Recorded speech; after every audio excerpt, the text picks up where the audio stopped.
Hello and welcome back to another episode of the Three Kick Podcast. Today is episode 3 of Scouting Saints. Saints took on Everton at Goodison Park, a ground which they have not won at since 1998. Can they break the hoodoo today? Anyway, we'll start with the team news for Saints. The main surprise in the team news was the return of Fraser Forster in goal. He started over Alex McCarthy after McCarthy has shipped 24 goals in 8 games. Not all his fault necessarily, but Ralph's just trying something different to try and shore up the defence a little bit. Nathan Teller dropped against the odds. He played very well against Leeds. I think that was a very harsh decision to leave him on the bench today, especially because Nathan Redmond's not performing too well. Shay Adams isn't performing too well. I would have started him personally. Gineppo, I think he was back in to try and help the right back, like the right back problem, try and help defend a bit more again. Didn't really do a lot of it, but Ralph's just trying to get something on the board. He's trying to get off 30 points. It was 29 and now it's 30. We just can't get any points going. And for Everton, Sigurdsson, Richarlison and Dominic Calvert-Lewin all started, and it looked like a very dangerous team today from them. The first half, here's how it went down. There was an early chance for Everton, who had Dominic Calvert-Lewin slid in on goal with a through ball. Luckily, Fraser Forster came out and gathered the ball really well. That should have been an early warning to Saints that Everton were going to try and get in behind. Yeah, they didn't listen to the warning. Just about 5 minutes after that, Richarlison got in between Yannick Vestergaard and Jan Bednarek, just like Bamford did last week against Leeds. We didn't learn our lesson. Sigurdsson played a great through ball. Richarlison rounded Fraser Forster and just put the ball in the corner. That was 1-0. Not the best start for a team who's really struggling and really just trying to get something on the board at the moment. And then Everton looked the most dangerous from their free kicks, which we defend quite highly. Not many teams have sussed that out yet. Everton looked like they sussed it out more as the game went on. First free kick they had, Digne floated the ball into the back post. Mason Holgate was left totally unmarked. He headed the ball back across goal to Michael Keane, who headed home. So that was just 2-0, wasn't it? It was very, very poor. It shouldn't have been done. But then VAR checked it, disallowed it for offside, meaning that Saints did actually defend it quite well. But it was so risky, it was so dodgy. And Everton cottoned onto this after this free kick, and we'll get into that in a little bit. The next chance, Gineppo did some great work down the byline, went round a couple of players right on the line. He played the ball back into the box. It was just outside the 6-yard box. The ball's just hit Salisu and very conveniently bounced into Pickford's hands. So that was just unlucky. Nothing could be done there. Yeah, it was a good chance, but it's just hit Salisu, unfortunately. The next chance, another free kick which Sigurdsson had. He whipped it into the box and unbelievably players were left unmarked again. Holgate always being left unmarked at the back post, despite the shouts of, I think it was Jan Bednarek, to go and get him, still unmarked. This time round, Richarlison met it first, and luckily for Saints, it went wide of the goal. So that was the story of the first half. Basically, Everton did have the best chances. Saints struggled to get anything going apart from that shot that bounced off Salisu and into the keeper's hands. And they would be hoping for a much better second half. So, as I said in my video last week, Saints haven't been all that good in second halves this season. They've really struggled. When they're 1-0 down, they struggled to get anything going. When they're 1-0 up, they've struggled to hold on to the lead they have. So they'd need to try and get a response in this half. So the first 15 minutes were relatively quiet of the second half.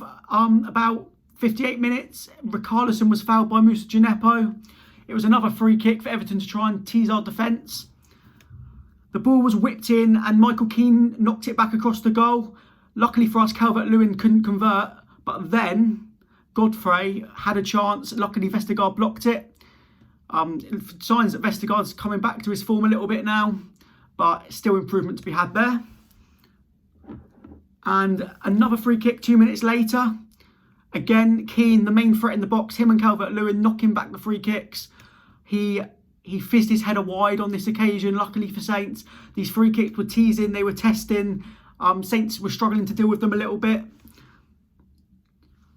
Saints hadn't even had a shot on target at this point, so Ralph took off Salisu for Teller to try and get things moving on the front foot. I think he put Gineppo to right back, moved Jan Bednarek back to centre back. This did work a little bit better. We looked a little bit better after this. He also brought Dan Nlundulu on for Adams, still trying to learn his trade. Not really got anything going as of yet, but hopefully he'll come good soon. If not this season, maybe the coming seasons.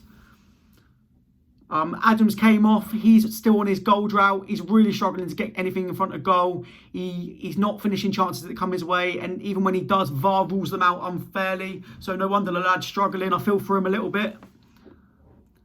So the next real big chance came 5 minutes from time. A nice 1-2 between Armstrong and Teller. And the former found Gineppo like flying into the box. He was unmarked. He was about 12 yards out. He put his shot wide, unfortunately.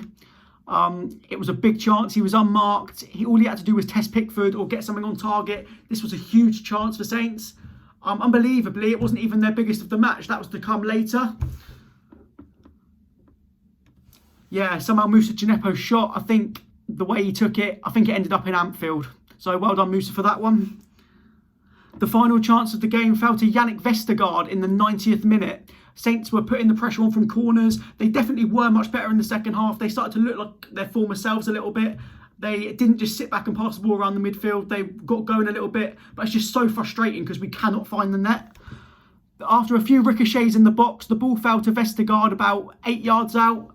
Unfortunately, he put his shot straight at Pickford.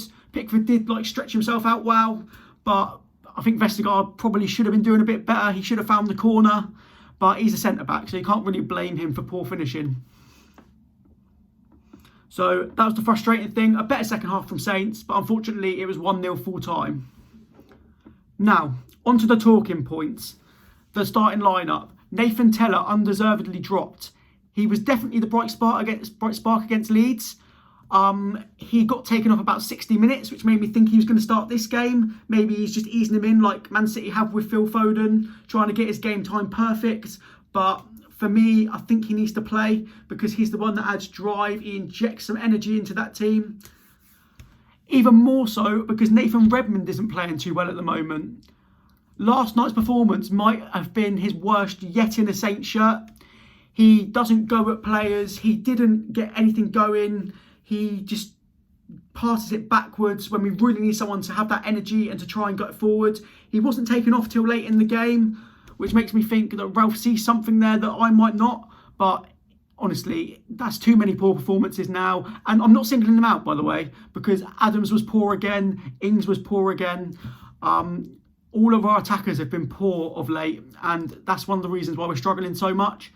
We only lost the game 1-0 today. So I think that's acceptable defensively, but going forward, it's not great. It's not great at all.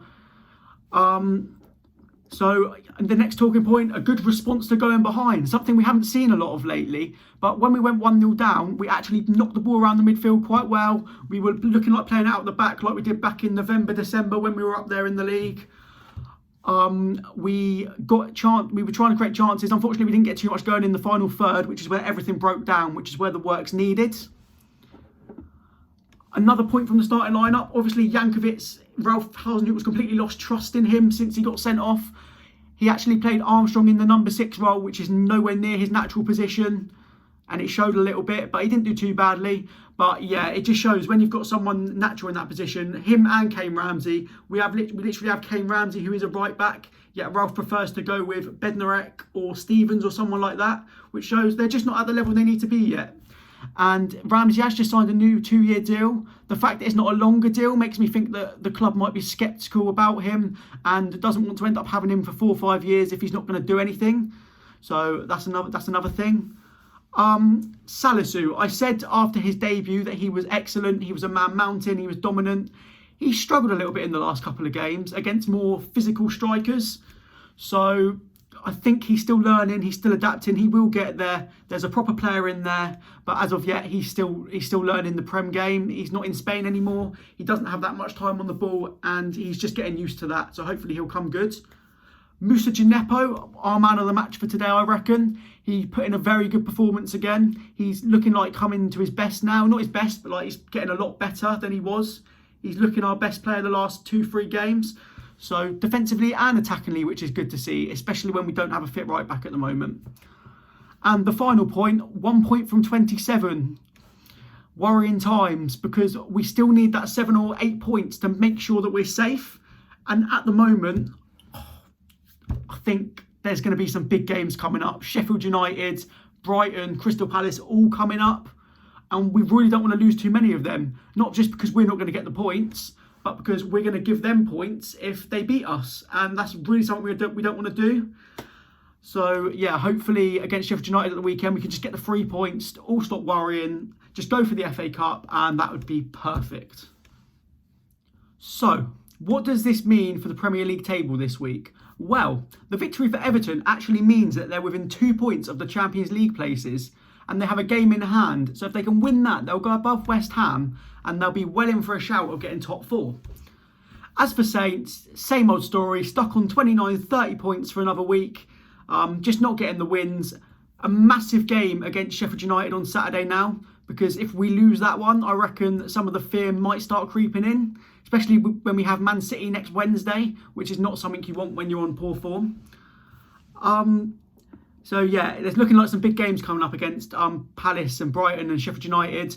Fulham's draw with Palace at the weekend actually is good for us, because I was expecting them to win, so that'd be a relief for Saints fans. Anyway, please like, comment and subscribe if you enjoyed. It's actually come out in our figures this week that 90% of you watching aren't subscribed. So if you could take the moment to subscribe, that'd be great. Just click on the button. That way it helps us out, because we get like a bigger channel, helps you out because you get more enjoyable content. So it's a win-win for everyone. Ryan and Jack's videos will be coming out at some point in the next few days as well. Tottenham and Manchester United analysis videos. So also press the bell button if you want to know exactly when they come out. Follow us on Twitter as well, at the 3 Kick Podcast. Would be absolutely brilliant. So thank you very much for watching, and see you later.